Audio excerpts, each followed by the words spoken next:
Hey my little truffles, how y'all doing? Welcome back to my channel. It's your girl Donalisa Morgan, Donna for short with the messy T, and we back with another video. Before we get into the drama, I want to say everything on this commentary is alleged. Y'all, Diddy out here getting devoured by fans on social media.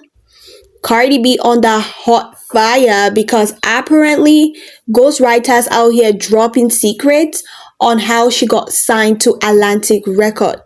Things about to get messier and uglier than Ken Barbie. Beyonce just struck a deal with the Super Bowls. Let's get into the entire chaos, y'all. Happy birthday to the baddest, bravest, highest selling female rapper of all time. When Nicki Minaj entered the mainstream in the late 2000s, female rap was in a notable quiet commercial period. Her breakout helped restore visibility to the lane and re-established its commercial viability, leading into her decade of dominance and contributing to the wider female rap resurgence that followed. More than a decade into her career, she remains a major force in the lane today. She remains the undisputed, unbeatable queen of rap. Despite the countless sabotage to end her career, she proves over and over and over again she's unstoppable, untouchable, and highly favored by God. Moving on to Chaos Set. At this point, that's the name he deserves.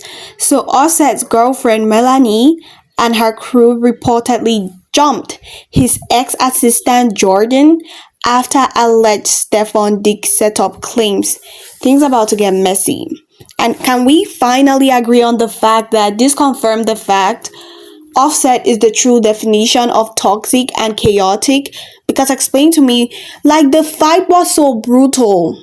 I can't play the video due to YouTube strict policies, but when I say this, it was so messy. And mind y'all, they went back and forth on social media included. Like, what the hell? Since when did women start doing this ish? And mind y'all, Cardi B did the exact same thing, sending her goons going to clubs to threaten his mistresses. So it's nothing new. It's literally a pattern with everyone who gets associated or ends up dating Offset. Or shall I say, flop set, right? It's crazy. It's messy. Like, y'all out here fighting for a ninja who don't see your value nor your worth. Because mind y'all, he's out here on social media bragging and dragging about being the dad of Cardi B's fourth child. That's the kind of ninja y'all want? That's so messy and tacky for real. Moving on to Diddy and the entire karma he keeps facing. He might not be in jail for a life sentence, but mind y'all, fans are dragging the F out of him. And I think him leaving jail, he will never have the power nor the influence he had like he used to. Or do y'all think differently? Let me know in the comment section. Here's what one fan had to say concerning the entire ish. You know, it's interesting.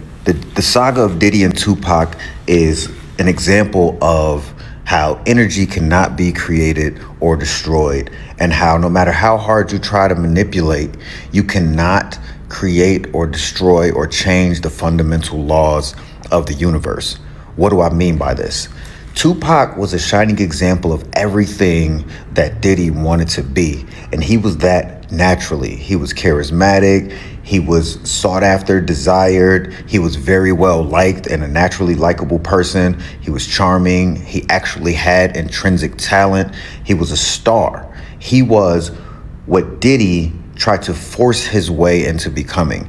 Diddy, through force, through manipulation, through fear-mongering, tried to become loved and adored and liked. But all he could manage is like a twisted clone of that he was able to garner through fear.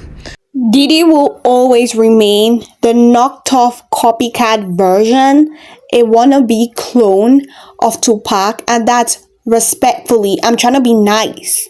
Like, Tupac was literally one of the goats of rap. Despite in debt, he's still topping. And that's something Diddy will never have. all he has is the baby oil and blim tape he's out here using to threaten the entire Hollywood for attending his parties. But back to my original point, he thought he triumphed over Tupac by killing him, when actually what he did was make Tupac immortal. And by Diddy continuing to live and earn more wealth and, in his mind, earn more adoration, he thought he triumphed. He thought he won overall. He thought he was able to manipulate the laws and the fabric of the universe just based on his pure, intense desire. But look at the ultimate outcome. Tupac is still more loved, more respected, probably even more so than he would have been had he continued living. And Diddy's reputation, legacy is destroyed. In some ways, Diddy is more dead than Tupac will ever be. And that's the lesson there. The energy cannot be created nor destroyed. No matter how hard you manipulate, you can't change the fundamental laws of the universe. Please like, comment, and subscribe. And please do not forget to turn on your notification and subscribe to my backup channel, Donna Morgan, because I'm going to be posting there regularly. Moving on to what's currently buzzing. So Cardi B's ghostwriter, aka the person who wrote all her mixtape, which she was able to sign into Atlantic Record, out here spilling some tea. Y'all take a listen. She got signed in 2017. Bodak came out later that year, right? How did she get signed to Atlantic? What music did Atlantic listen to that gave her a deal? What music did Atlantic... Gangsta Bitch Music Volume 2. Who did that? They wanted to sign her. She got signed in the middle of her second mixtape. We ain't even finished this shit. And they signed. So tell me. Just when you thought we know everything about Cardi B's writing and ghostwriters, something new pops up. How Swift don't have nothing to do with it? Please tell me. Then this is for everybody else that's lost. You could help me understand. How doesn't Swift have nothing to do with it? Please tell me. I want her to tell you her story of how she came in Atlantic. Cause that's not up. So y'all trying to tell me Cardi B has been incompetent since day one?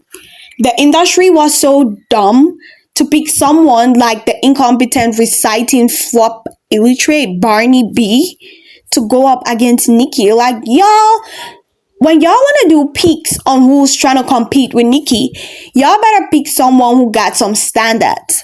Because since day one, she hasn't been writing not even her mixtapes, but yet she got all this push. A reciter? Y'all be kidding me right now. And if there's anyone out there not believing this tea, y'all be so dumb. Let's be for real. We all remember back then when this woman came on the interview and said she wrote for Cardi B alongside 10 other people, making that 11 ghostwriters. And when we check, right? When we check all the writing credits of Cardi B's song, we end up seeing Patterson Fontaine on that list. Mind y'all, Cardi B didn't lift a pen on the Tomorrow 2 remix. All the writing credit of her verse went to Patterson Fontaine, and he won an award for that song. But guess what? Cardi B's name never featured on the list. And that's just to show y'all what's really popping with Cardi B. Girl be out here doing the most. If she ain't out here reciting, she's stealing lyrics. Like the, what you call it? Imaginary Players? Yeah, that track, yeah. She stole the lyrics from an underground rapper, and that was why she was getting dragged. That was the only thing she could come up with. And mind y'all, she still had helping credit from Patterson Fontaine. Cardi B be so lame. And that's why the industry, or her record label to be more precise, doesn't want to spend a dime on Cardi B. Because realistically, when she got signed back in 2017, yeah, she had a lot of push, a lot of piola, a lot of beefing, doing all the drama. That gave her insane trajectory. So when they were out here getting ghostwriters, and getting boss to do the streams, they knew they were gonna get a lot of returns and that was gonna be beneficial to the record label. Y'all feel me? But then what happens? Cardi B's flopping. Everything she drops stinks. Let's not go far, right? Let's talk about her collaboration with Raw 49. It debuted in the bubbling under of Billboard Hot 100. It couldn't debut on the charts. Now, moving on to her collab with Patterson Fontaine. Is it Tutti Up you call it? I don't give a damn about Cardi B and her songs. Yeah. What happened? It wasn't able to get 500k streams. And mind y'all, these are all songs which had music videos. So it makes me wonder, what if Cardi B never had music videos for these songs? How was the outcome gonna be? Oh, I know. She was gonna be having like 100k streams, but girl be out here bragging about my flop and your flop and not the same. If I what, I should hop off the plane. Like, girl, it's high time you hop off. It's high time. Cardi B's career is never gonna go back to 2018 or 2019, and that's the reality she has to live with. I can't wait for her to drop her third album, and let's see if flop harder than this one did, because mind y'all, Atlantic Record ain't gonna be spending money on something they know it's gonna flop. Y'all feel me? What do y'all think about this insane tea? Let me know in the comment section. Please like, comment, and subscribe, and do not forget to turn on your notification buttons so that I don't miss out on all the tea I'll be dropping, and please subscribe to my backup channel. So y'all, Indian Love gets kicked out of the 2025 Streamers Award after pulling a Kanye West and crashing the stage. She was like, Rikai should have won Breakout Streamer of the Year or DDG over Phase Adapt, and that was crazy. Some fans booed her while she was still on stage, and then when she walked down the stage, pow, they kicked her out. What are your thoughts on that? Obviously, to me, that's really messy. Do y'all know what it means for someone to get an award and right on stage you're trying to discredit the person the exact same way Kanye did Taylor Swift? Obviously, yeah, there might be some truth to it, right? But you doing it on stage is pretty hurtful to the other person you try to discredit. You could tweet about it, but not on that effing stage. It's so disrespectful. He might not be the best, but everyone puts in the work. And who do y'all think deserve to win that award? Let me know in the comments. Moving on to Beyonce. So y'all, Beyonce's ball will be leaving Netflix on January 5th, 2026. There are rumors that Packwood is planning to replace it with something bigger, like the Cowboy Carter film. Okay, we're looking forward to that. But can we move past this Cowboy Carter era? It was an era, but mind y'all, fans didn't really give an F about the era. Y'all feel me? We need something new. Like, it's time she start rolling up and doing the promo for Act 3. And hopefully it's better, because the fact that she's out here trying to try multiple genres, like, Beyonce is gonna be Beyonce. The Beehive are always gonna be supportive. But can we talk about the numbers and the stats? She won all these awards for the Cowboy Carter album because, number one, Jay-Z doing his big one at the Grammys. But in case y'all haven't noticed, the country artists weren't welcoming because it's giving Nepo Baby vibes. She won all these accolades because of the connects. People work hard and she just comes in and swoops in and wins this award. Honestly, there were a lot of undeserving awards given to Cowboy Carter. I said what I said respectfully. Y'all might say what y'all want to say. Y'all might think what y'all want to think. But that's what I think. Moving on to the highest charting Christmas songs on global Spotify. On December 6th, we have All I Want for Christmas Is You. Obviously, like, Mariah's always leading, right? With 7.65 million streams. Last Christmas, 7.2. Rocking Around the Christmas Tree, Jingle Bell Rock, Santa Tell Me.